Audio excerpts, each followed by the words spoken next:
A lot of people have this question, and it's a very good question. Should I pay off my mortgage early or invest?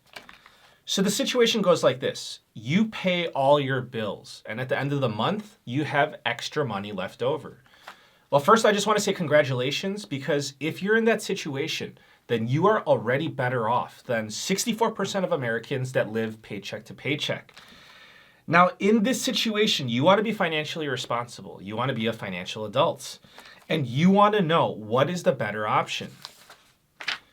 So first of all, I want to be practical. I want to be realistic with you. And I'm just going to say this bluntly, and I'm not even trying to be funny. If you're not a good investor and you don't plan on becoming one, don't lose your hard-earned money trying to get fancy and invest in things that you don't understand. Just use your extra money to pay off your mortgage early.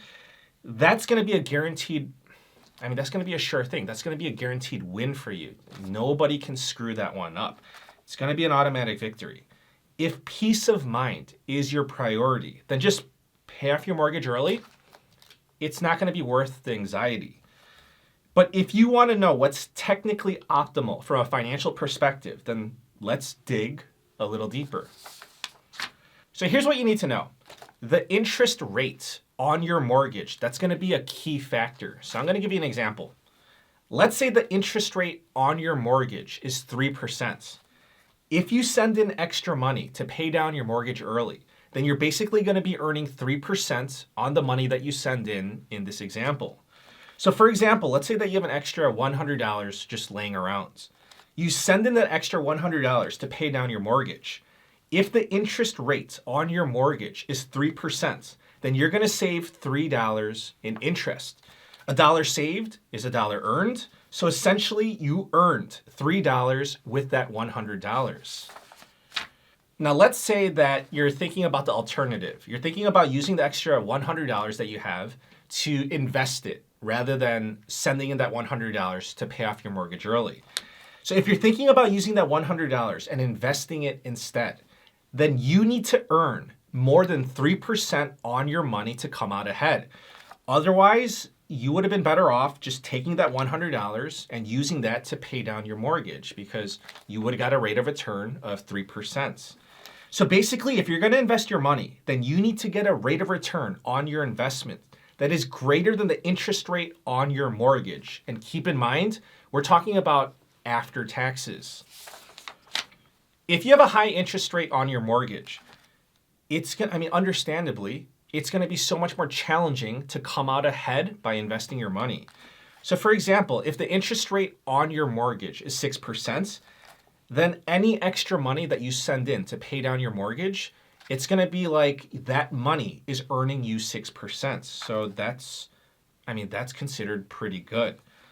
If you'd rather take that extra money and put it into the stock market or invest it, then you better make a rate of return of 8, 9, 10%, because after taxes, you're going to be left with about 6%. However, on the flip side, if the interest rate on your mortgage is low, like 2.7%, which a lot of people have, then that would be much less challenging and you would be more inclined to invest your money. So what I told you so far, it's pretty straightforward. Now I want to give you 3 curveballs to just complicate everything, but it's for the purpose of giving you a more precise answer. So the first thing I want to tell you is that if you want to invest your money, then please note that there are a lot of tax-free strategies. For example, you can put your money to work for you in a Roth IRA, a Roth 401k, an HSA plan, a 529 plan, etc. So there are a lot of tax-free options. 2, if you have a high interest rate, then just know that in the future, interest rates, they might drop, and then you can refinance for a lower interest rate. At that point in time, depending on the new interest rate, you may want to reassess your game plan based on the new variables. And the third thing I want to tell you is that on your personal income tax return, if you are itemizing your tax deductions, then you're going to be receiving a tax deduction for the mortgage interest that you're paying. In that case, you're receiving a benefit for the interest that you pay. So this needs to be taken into consideration when making your calculations.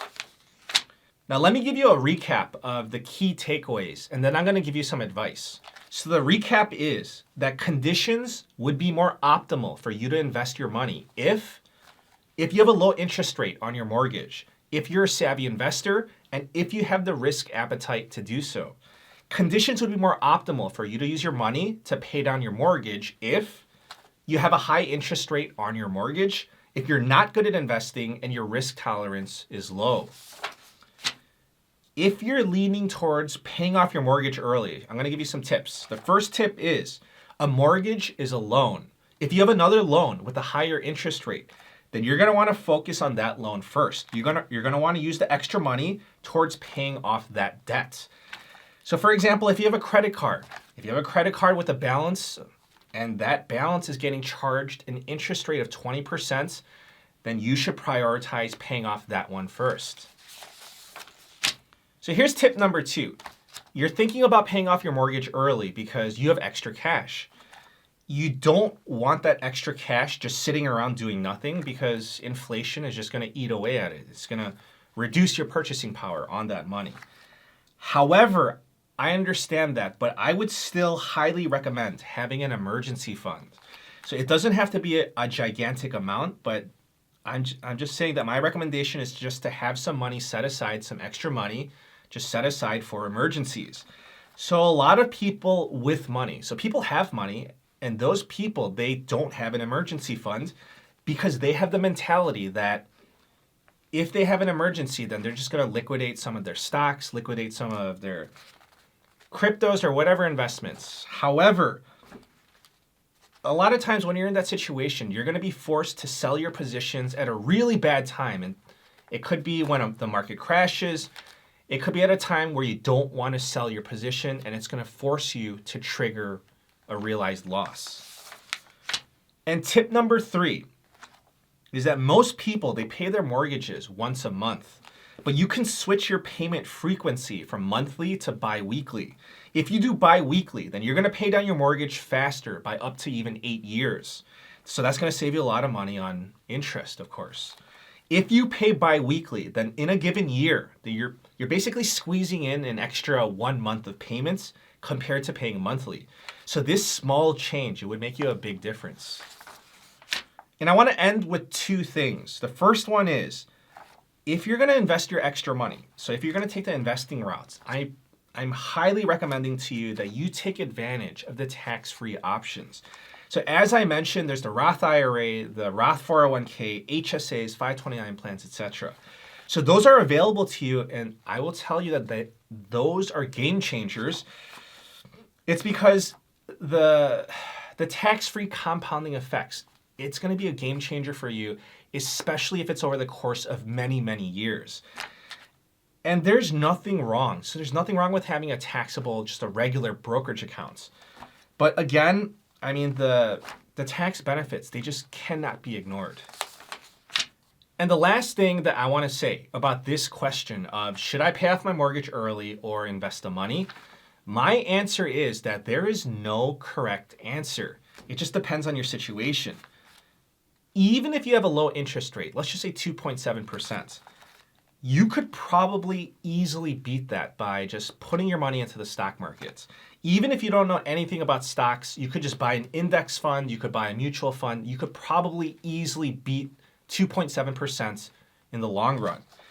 But even in that scenario, if you want to utilize your extra money to pay down your mortgage faster, that's great. So I know a lot of people, they just want to be debt free. So they just want to get that burden off their shoulders. And then you have people lecturing those people, talking to them about, oh, there's good debt and there's bad debt. You need to leverage the good debts.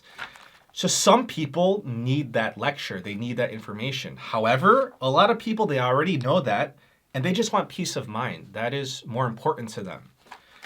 So that is their decision, and I respect that. Other people, they want to invest their extra money, and a lot of people do so successfully, and I'm happy for them too. So all I'm saying is there is no right answer because it depends on your financial situation. It depends on your financial goals, and those are unique to you and your situation. So there are many factors at play here, and you're just going to have to use your best judgment to decide what is best for you and your situation. But I just want you to know that if you're doing one or the other, or a combination of both, then you're going to be better off than the majority of Americans. So I just want to say that I'm happy for you, and please keep up the good work. I hope that this information has been helpful. Please subscribe if you haven't done so already, and thank you so much for all the support. Please take care.